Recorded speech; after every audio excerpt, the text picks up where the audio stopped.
Okay, good afternoon, everyone. My name is Richard Burke, Executive Director of Western Liberty Network, and I want to welcome you to our latest Saturday 1 p.m. Zoom training sessions. Because we had our annual conference last week, we've skipped a couple of weeks, but now we're resuming them, and they're going to be weekly at 1 o'clock on Saturday at this time. Hi, Tricia. Welcome back. And so today what we're going to be talking about is lobbying public office holders. Right now, the Washington State Legislature and the Oregon State Legislatures are both in session, and a lot is going on with respect to the budget process with local, county governments, municipal governments, and you always want to be able to know how to persuade office holders to do the things you want them to do and not do the things you don't want them to do, hence the importance of lobbying. But before that, I'm going to cover a couple of things. First of all, I have to note that Western Liberty Network is a 501c3 organization. As such, Western Liberty Network does not endorse or oppose any political candidate, political party, any ballot measure, or legislation. We could probably do a little more than that under the law, but we just stay clean to that. We're all about teaching grassroots activists how to do politics successfully, and then they can apply their skills however they want to apply it. That being the case, we have people, sometimes guests, sometimes participants making partisan comments. These comments are not necessarily, do not necessarily reflect the views of Western Liberty Network as an organization. So I've got that part out of the way. The other thing is I'm going to share a screen now for those of you who are watching on the recording, and maybe for those of you who are participating. Let's share the screen. We'll go here. Okay. And what you're looking at right now is the westernlibertynetwork.org website. This is the homepage of our organization, and you can always see what's going on by going to www.westernlibertynetwork.org. And what you see here is what's going on. We just finished our annual training conference, but we're going to be doing a miniature training conference on March 26th.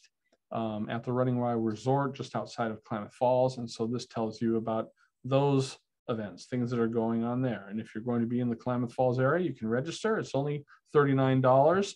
The owner of Running Y has agreed to subsidize this event, so we've got a little bit lower of cost. There's going to be 5 breakout sessions. They're not really breakout sessions, but presentations during the day, a couple of speakers. Details are here. Scrolling down, you can see other things. This describes the training session we're going to do in just a moment. If you scroll down from the top news, you will always see what the next training session is going to be. And then if you scroll farther down, you'll be able to see the things that Western Liberty Network has done. And you'll be able to see some resources there. There's some speeches, like here is a great speech by Andrei Ilyaronov, who used to be Vladimir Putin's senior economic advisor before he defected to the United States. He was at our conference a couple of years ago, and he was fantastic. And we've got other presentations on here from other conferences, Kat Timpf of Fox News, Lars Larson, Noah Wall, others. So you can always see what's going on with Western Liberty Network by checking in with our homepage. If you want to use our training resources free of charge, you can go to the training tab. If you go to the training tab, you'll see this. Scroll down a little bit. This top part tells you the kind of trainings we provide. This is a list of the companion documents that we offer with live trainings. They're meant to be offered with live trainings, but they stand on their own as well. You can download it as you wish, and they're not copyrighted. Feel free to copy them and distribute it to any group you're a part of, anything that you think could benefit from the topics that are offered here. Scroll down a little farther and you see recordings of various training sessions. I train a lot of them, but I have guest trainers that do the training on these as well. And you can play these, download them however you wish, just by clicking on the picture. Just find the topic that you're interested in, and you'll get some really good training there. And as always, if you decide you like what you see, you can go to the Support WLN page, and you can make a one-time contribution or a regular automatic monthly contribution. This helps keep us in the field. This helps keep us working. And of course, all contributions to Western Liberty Network are tax deductible. So you get that. So that is what is going on with respect to our website. And those are some of the resources that are available. And so now what I'm going to do is send a document to you through the chat window. Okay. This is the training document that's associated with our lobbying topic that we're going to be covering today. You can follow along, you can read this later, whatever you want to do. And I want to make sure, here it is. So that has just been sent through the chat window. If you want to download it, you're available, or you're free to. It's also on the training tab of the westernlibernetwork.org website. This is a really important topic. And before we start, let me ask if there are any questions. Does anyone have any questions about going forward with this training or what I've mentioned so far? Okay, I don't see any. And also, if you have questions during my presentation, please interrupt.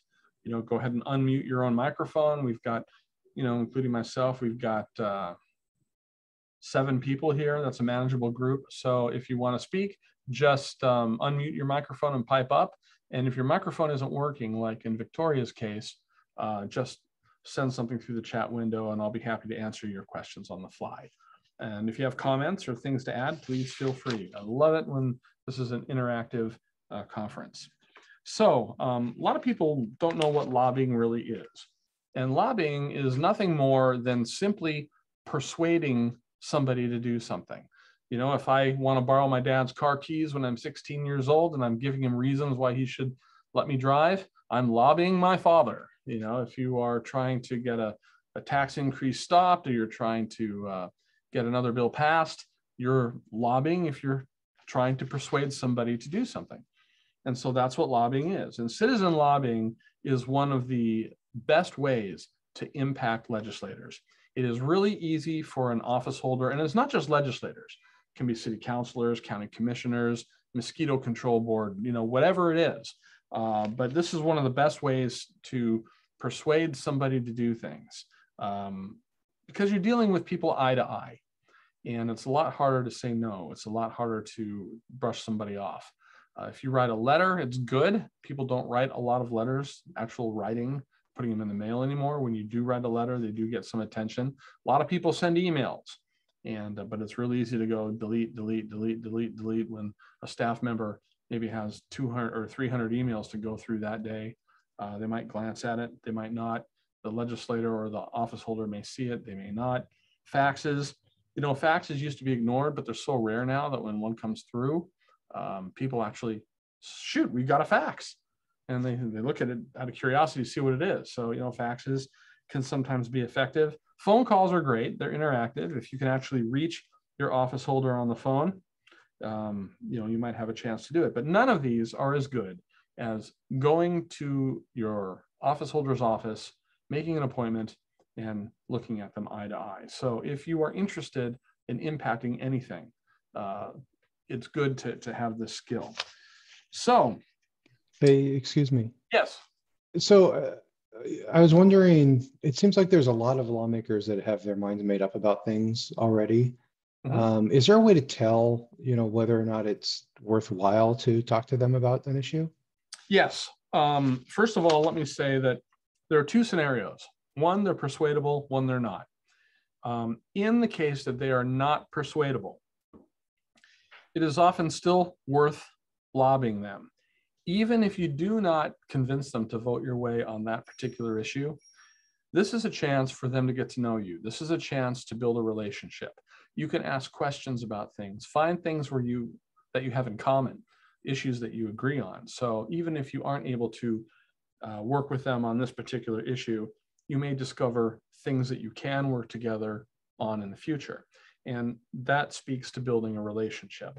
And sometimes if you build a relationship and there's an issue that you disagree on, sometimes, out of, respect for that relationship, that itself can be persuasive. Donna Blayler is coming in. Excellent. So even if you cannot persuade, even if you know that they are locked against you on a particular issue, go ahead and lobby them. Let them know how you feel. Let them know that there are others like you that feel the same way. And look for other issues where you can work with them on, and, above all, build a relationship.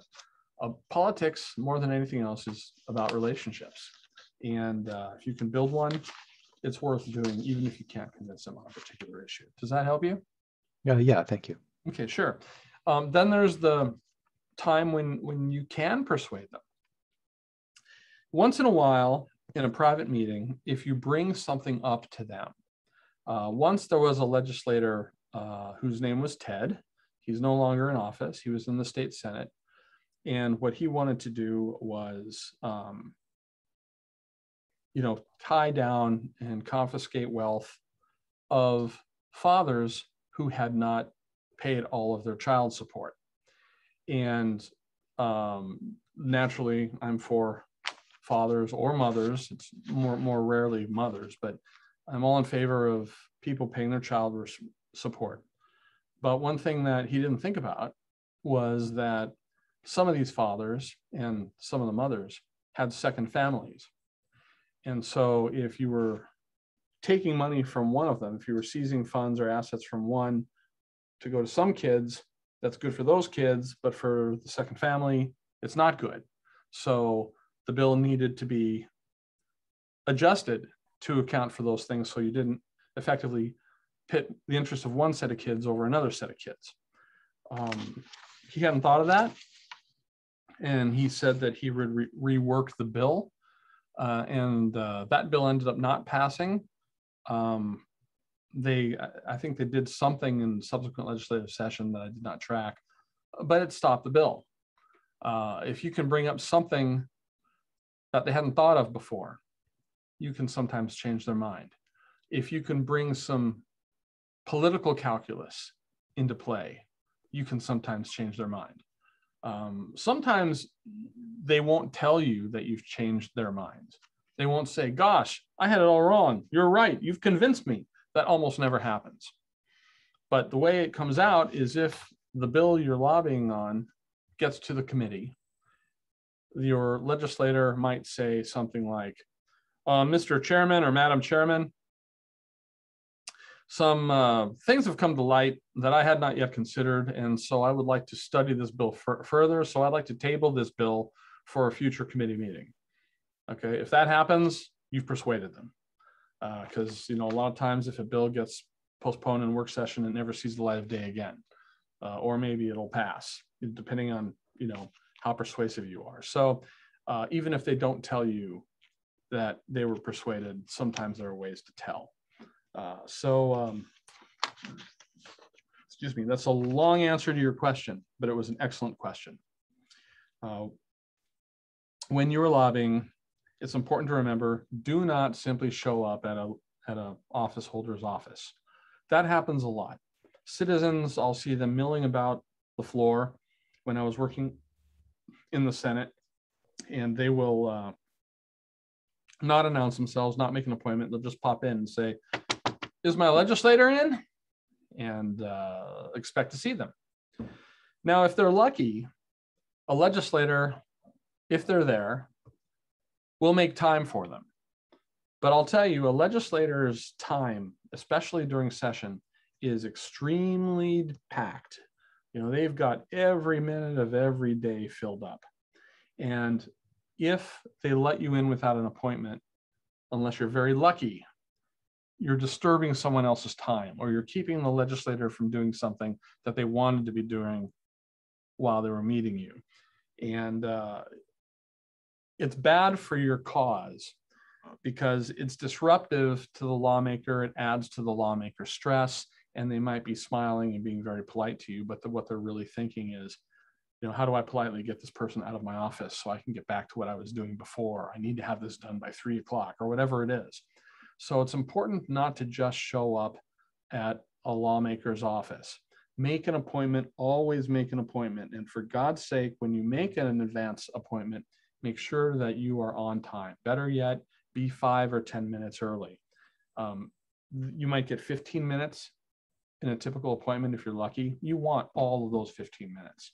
If you show up 5 or 10 minutes early, you might get lucky and get another 5 or 10 minutes. But for God's sake, just be on time. It'll build your reputation. Even though you may be a citizen lobbyist, you still want to be professional. It'll build your reputation as being professional. And you might get a couple of extra minutes. Another thing too is to build a relationship with the staff. You cannot believe how important the staff is. When I was working in the Senate, there were over 4,000 bills introduced. There is no way that 4,000 bills can be read by any legislator. It just can't be done, not with any level of comprehension. It would take a superhuman speed reader and with an eidetic memory to pull it off, and I don't know a single legislator that has any of that. So they rely on staff to filter things out. Now, a lot of bills get assigned to a committee and never see the light of day, but the ones that get voted on, still, a lot of times it can be hundreds or thousands of bills. And I remember that my senator, if he had certain bills he cared about, he would focus on those bills and read them himself and study them and decide how he was going to vote. But on all the other bills that maybe weren't so important to him, but were important to a lot of other people, he would give them to us. And he would say, these 5 bills are coming up to a vote today. I didn't have time to read them all. I need you to highlight the one you think I should vote yes on, highlight in green, the one you think I should vote no on, highlight in red, and the one you're not sure about, highlight in yellow. And we would do that. So in effect, on a lot of these bills, the legislator wasn't voting at all. I was voting. Other staff members were voting. We used to have lunch down in the restaurant down in the Capitol, and we'd sit together and we'd go over these bills. Us and myself and other legislative aides that worked for other senators, and we would highlight them and we would make recommendations. So we were actually voting. So you want the staff, you want to show the staff respect, and you want to invite the staff to be in the meeting with you and the legislator so that they know what you're doing. If you build a relationship with the staff that's positive, you respect them. Don't talk too much. A lot of times they're really busy. They're trying to answer constituent emails. They're trying to do, get ready for a committee hearing, prepare their legislator, and they're working very hard. And if you sit there waiting and you're talking to the staff, they need to be polite to you. So they'll chit chat, but they're thinking, dang, I really need to get this work done. I'm not able to get this work done. So respect their time. Make sure you respect their space.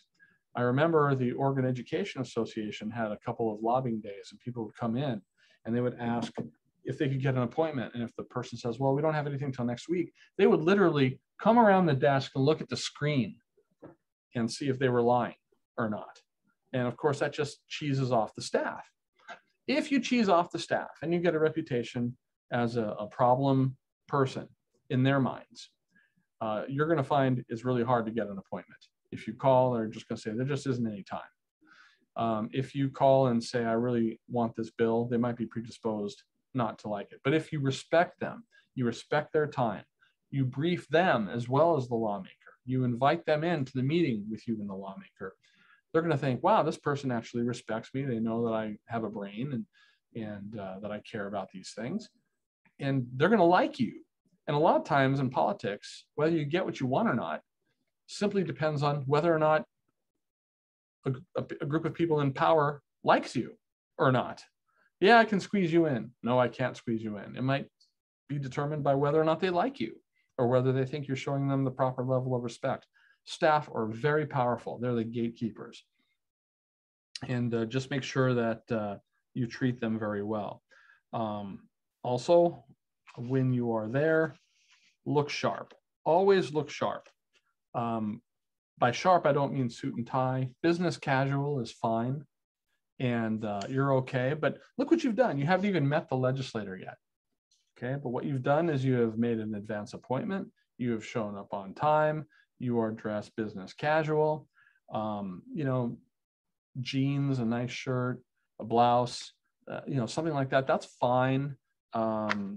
But what you've done is you've presented yourself in a professional light. You've conducted yourself in a professional manner. You have not been a problem to the staff.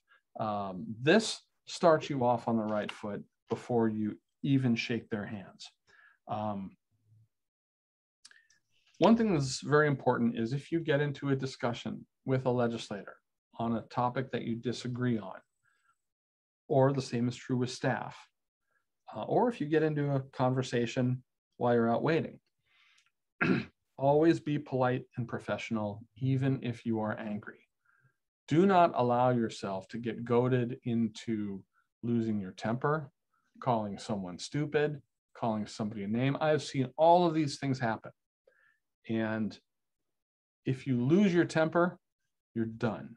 You not only have failed to persuade them on that lobby or on the topic that you're lobbying for or against, but they're not going to want to meet you again. So it's going to be difficult or impossible to get an appointment on a different issue, even if you agree on that particular issue.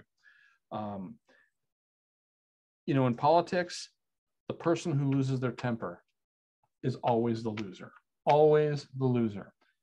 particularly in this environment. So sometimes legislators lose their temper.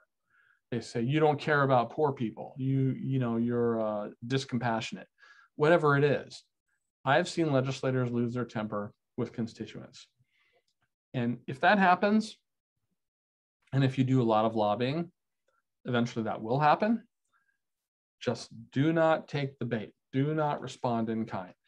If you think about a talk show, somebody like Lars Larson or Jeff Kropp on KSLM or whoever it is, Rush Limbaugh when he was alive, they have all the power. They have the ability to turn your volume up, turn your volume down, turn your microphone up, turn your microphone down, hit the cutoff button that hangs up on you. They've got all of the power. If you challenge the power in that environment, you will not come out the winner. Likewise, if you lose your temper with a legislator and you shout back, the legislator still votes on bills. You don't get to vote on bills. The legislator, gets to control their calendar. You don't get to control their calendar. And they will talk to other legislators. If you lose their temper with them, even if you're right, even if it's morally justified, they and their staff members over lunch will tell other staff members working for other legislators that you are a problem person to be avoided. So you want to make sure that you always hold your temper, even if you feel passionate about a subject, even if the other side doesn't care. Let them lose their temper, because that's always a losing thing. It's not strictly related to lobbying, but when it comes to committee meetings, I've seen citizens testify and legislators on the committee lose their temper and scold the citizens. Well, if this ever happens to you, thank your lucky stars, because you can go and get a video of that, because all committee hearings are videoed and you can go in and get them for free. And you will have video of a legislator scolding a citizen that conducted themselves professionally. This is great when fielding a candidate against them in the next election. This is great for TV commercials. It's great for online discussions. Look what he did. Look at how he treated me. Is he going to treat you this way? It's whoever loses their temper loses. So, and most often it's the citizen, because citizen just isn't as experienced in lobbying as the legislator is. So it's important to go in knowing that right away and keeping an even keel. Are there any questions so far? Okay. Be prepared for your meeting. Before your appointment, be very clear on what you want to accomplish. And be very clear about the central principle that you are advocating. For example, if you're going in to talk about a school choice bill or a charter school bill, find out what you're, really think about what is your central principle. Your central principle might be parents' rights. It might be something even more fundamental, like basic freedom, the right to control the educational direction of your child. Whatever the central principle is, tell the legislator what your central principle is. And talk to yourself about it before you go in, so you can stay grounded in the discussion if things should happen to go off into the weeds. But be very clear on what you want to accomplish. Let's say Senate Bill 100 is a good bill. make it very clear to the legislator, I'm here to persuade you to vote yes on Senate Bill 100. And the reason is because I am motivated by the idea that a parent should be able to control the direction of their child's education. Those two things alone are very compelling statements. They make it clear that you know what you want, make it clear what your principle is, what is driving you. One other little trick, getting back to staff for a minute, is if the staff gets you in, write them a thank you note. I've got a whole box of these things. I don't send as many out as I should, but I've got these little thank you notes. And I'll tell you, so few people send them out these days that when I get one, and I got one in the mail today after we held our conference, it really makes an impact. So write the staff member a thank you card the next time you get into an appointment. And you can do one for the office holder as well. But if you start doing those kinds of things, yours is going to be the phone call they answer. Yours is going to be the issue that gets in front of the legislator. You're going to get those kinds of things. So if you haven't met a legislator before, whether it be a city councilor, a mayor, or a state senator, you want to do a few things. First, tell them who you are. Naturally, this includes your name. Hold on a second. Tricia, you've got a question. Go ahead. I just want to say really quick about the legislator part, or the thank you notes. So a couple years ago was a medical freedom issue and we went in, but we took flowers, just a bunch of roses, but a single rose to like each office, and like, oh, I'll give it to the legislators. No, it's for you.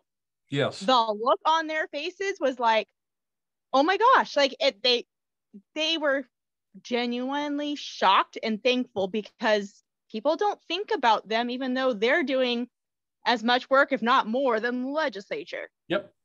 And I think they're doing more. Yeah, I think so too. They have to answer all those emails and phone calls, and I think they get, yeah. And they have to be aware of more bills than the legislator needs to be aware of. Yeah. They need to find pitfalls. They need to juggle people. It's a tough job. They don't get paid very much. And if they get a thanks from somebody like you, it goes a long way. Makes a big difference. Very good point, Tricia. Excellent. So getting back to this, the first thing you want to do is tell them who you are. But you want to tell them who you are in terms of why they should care what you think. And that means you need to let them know that you're connected with people in their district, that you know a lot of people. So you're not just going to say, hi, I'm Richard Burke, who cares, right? But if I start to say things like, I'm Richard Burke, president of the Hillsborough Optimist Club, you wouldn't just start listing off things. You'd say it like, Senator, it's good to know you. My name is Richard Burke, and by way of introduction, I'm former president of the Hillsborough Optimist Club. I am involved in my local school. I know a lot of people. I'm active, and I've come here to talk with you about some issues today. And so that's good, because if you tell them these things, they know that you are connected, that you know a lot of people. And that means if they treat you badly, you're going to go back and tell a lot of people in his or her district that you were treated badly. If you were treated well, you're going to go back and tell them that you were treated well. He doesn't want to start somebody that's well connected in the community talking smack about him back home. So tell them who you are in such a way that they care about what you think. So that's the first thing you do. Tell them who you are. The second thing is tell them why you're there. This seems obvious, but a lot of people go off into niceties and burn half of their appointment just saying, oh, Bob, how's Bob doing? How's this kid? You don't want to know. Try to say, and tell them who you are. My name is Richard Burke. By way of introduction, I'm former president of the Hillsborough Optimist Club. I volunteer here, I volunteer there. I know a lot of people in your district. And the reason I am here is to get you to vote for Senate Bill 100. You're telling them why you're there. And just bring that to a focus that is that tight. I am here to ask you to vote for Senate Bill 100 or whatever it is. And, you know, tell them some reason, tell them your story. That is the next thing you tell them. It is really interesting. A lot of people that I know on the limited government side, particularly conservatives, they're very fact driven. They're very study driven. But sometimes facts and statistics have nothing to do with the political equation. Okay. For example, you could have all kinds of lawyers, scientists, and statisticians lined up with all kinds of information that go against you. But if you say something like, the reason why I'm here today is because I have a son or daughter who is in the government schools. They were gifted, but they weren't challenged. They got bored, and so they got in trouble. They landed with the wrong kids. Now they're mouthing off at home. They've been in trouble. They had a couple scrapes with the police. They started smoking pot. And so I took them out of the government school and put them into a charter school where they're challenged. And because they were challenged, they were no longer bored in school. They got with a better group of kids. We've had fewer problems at home. She or he is not in trouble with the law anymore. This is very important. If this bill were to pass, I'd have to put them back into the government schools. I couldn't afford to put them in the private schools. So you are, you know, hurting my family. Please don't hurt my family. You know, some story like that, a personal story, is powerful from a political perspective. A lot of people think, well, I'm just a small person in a small community. I don't really have anything to match. You know, I don't have anything to match what the statisticians, scientists, and lawyers tell you. You do, your personal story, because in politics, no lawmaker wants to be seen as hurting the little guy. That's poison in any re-election campaign. And that's how they think. I'm not saying it's always going to work, but oftentimes if you have a compelling personal story and you come to them, that's enough. That's enough to be very persuasive. To, if rather than take action against you, you might get them to take no action, or maybe even get them to take action that's in your favor. But it is very persuasive. I've got a question. Do we start lobbying with our own rep or senator first? Then is it recommended to lobby other county reps also, especially if they are with a different party? If you have never lobbied before, I would start with your own. And I would say, look, I know we agree on this issue, but I want to lobby some other legislators. And so I want to tell you what I plan to tell them, and I'd like your input.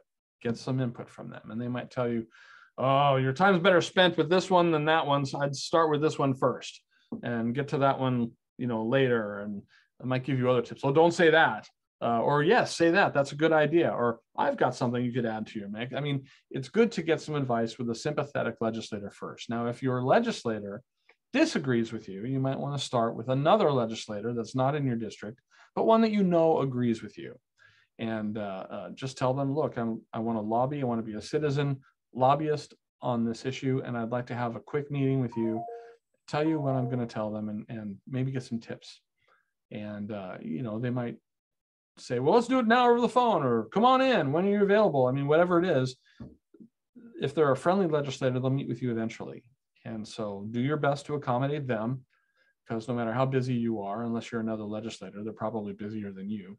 So take whatever appointment they give you and go in and get some advice, and then strike out on your own. If you have lobbied before and you're comfortable with citizen lobbying, then what I would do is I would call the staff of your legislator and just inform the staff that you plan to do citizen lobbying on whatever it is you're going to lobby on, and you wanted your legislator to be aware, and ask if, you know, make yourself available to them, and then talk to people who disagree with you. If you have lobbied before and you have some experience, it's good to, you know, go for new territory. If you persuade people that are already on your side, you're not gaining anything. And when conservatives are not in a majority in the legislature, you've got to persuade people to your point of view. So that's my advice on that. But that is an excellent, excellent question. Then finally, after you've told them your story, tell them what you want. And, you know, like if you've ever sold anything, and everybody has sold something, even if they were not working as a hired salesperson. If you've ever applied for a job, you're selling yourself. If you've ever worked in a store, you're selling products or services. Everybody sold something. But one thing that people often forget to do when they're selling a product or service or an idea is to ask for the sale, close the deal. So after you've told them who you are, why they should care about your opinion, you've told them why you're there, you've told them your compelling story, the thing that motivated you to lobby on this issue, the last thing you do is tell them what you want. So, Senator, you've heard my personal story. You know who I am, you know why I'm here, you've heard my personal story, so I would like to ask that you commit to voting yes on Senate Bill 100. Will you do that today? Just ask, point out. And your answer is going to be educational. If they say, yes, I promise I will vote on this issue, that's an obvious win. A lot of times they'll say, you've given me something to think about.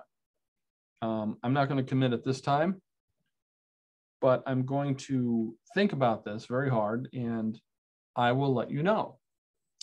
Now, sometimes that's a lie. Sometimes that's just to get you out of the office and not offend you. It's what some people call a Japanese no.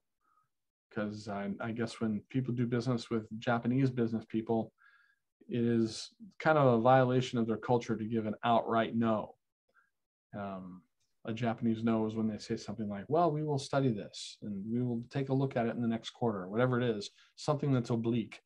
And legislators use Japanese no's all the time to get you out of the office. But do not conclude automatically that this is what they're doing. Sometimes they really do want to think about it. They want to talk to somebody. They want to talk to a couple of other legislators, share the idea. A lot of times you're not going to get an on-the-spot commitment, but always ask for it. And if they say yes, you win. If they say they'll think about it, maybe they're lying to you, maybe they will think about it. If they don't give you an answer, ask, well, I'd like to, come back and find out what you've decided. When should I contact your office again? Make them think about it. And they might say, oh, next week. Why don't you call next week? And you can say, I don't need to bother you. I can call your staff. Or if you need to see me for more information, we can do that too. But when would you like me to, I hate to use the word, circle back and check. And whatever they tell you, do what they recommend. And if they say no, nope, I can't go along with you on this. I appreciate your comments. I think you've got some compelling arguments, but I just can't do it. Find out why. Say, okay, well, I understand that. I know that when you lobby legislators, sometimes you're persuasive and sometimes one is not. And I failed to persuade you today. I'd like to know what it is that's going to make you vote no on Senate Bill 100. And let them tell you. And listen respectfully. And don't yell at them. And don't argue with them unless they've got a fact actually wrong. Because that will tell you something. That will tell you who they're aligned with, who has bought them, who they want to control. It will tell you what issues maybe that they are open to being persuaded on. It's educational, and that's information you can share. They say that in science, when experiments fail, it contributes to science just as much as when experiments succeed. Because if your experiment fails, you know that was the wrong answer. And you'll do something different. And if that one fails, it's the wrong answer. I don't know how many times the inventor of the telephone must have failed before they finally made a working telephone. Probably true of every other invention ever made. Lobbying is like that. If you can find out reasons why people won't go with you on issues, that is educational to you, just like a failed experiment is helpful in science. It will cause you to innovate and find something new. It will cause you to find answers that will help you overcome the objection. Maybe it won't work with that legislator, but it might work with another legislator that has a similar objection. It's a powerful position to be a lobbyist, because you only need to get to yes once. And if you get to yes once, you're there. But it's important to remember, make an appointment. Don't just show up. Dress business casual when you go to your appointment. Be on time, or better yet, be a little early. Don't bother the staff when you're there. Show appreciation to the staff. Offer to include staff. Offer to brief staff. Show gratitude and thanks to staff. When you're with your legislator, tell them who you are such that they should care about your opinion. Tell them why you're there specifically, and tell them exactly what you want them to do. Exactly what you want them to do. Tell them your personal story, that story which compelled you to get active and to ask for the appointment with the legislator in the first place. And then finally, tell them what you want again. Close the deal, ask for the sale. They say in the military, if you're going to teach people things, you tell them what you're going to tell them, you tell them, and then you tell them what you told them. And that's kind of what you're doing here. You tell them who you are, but then you tell them what you want them to do. And then you tell them your story, which reinforces what you want them to do. And then you close the sale, which tells them what you told them. Now, I cannot guarantee that if you do this, if you do all these steps, that you're going to succeed all the time. But you'll succeed a lot more often than if you don't do these steps. And, you know, they say in baseball, if you're batting 300, you're an all-star. That means you only get to base less than 1/3 of the time, and you're a superstar. Lobbying, it can be that way too. You know, it depends on the issue that you're lobbying on. It depends on who you're lobbying, whether you're reinforcing someone's vote or whether you're trying to change someone's vote, makes a big difference. But if you and other citizen lobbyists go out there on your own, sometimes coordinate, you will not be successful every time, but you will be successful often and in the big picture. And when you are there, you're going to be a force, and you're going to be recognized as a force. And these are the best ways that I have to advise citizens how to lobby their local office holders. Are there any questions? Okay, anyone have any comments? Okay, well, not specifically, but thank you. Yeah, no problem. No problem. This is fun for me. And I hope it's fun for you. I hope you get some value out of it. And I want to thank you all for being here today. And we will do another training next Saturday, and that will be the 19th of February. We don't have a topic yet, but it'll be posted soon. And the recording for this training will be posted within about an hour. So with that, we'll call it a day. You have a good weekend. Thank you. Okay. Thank you very much. Bye now. You bet. Take care. Bye. God bless. Hi, Victoria. Bye. Hi, Judy. Hi.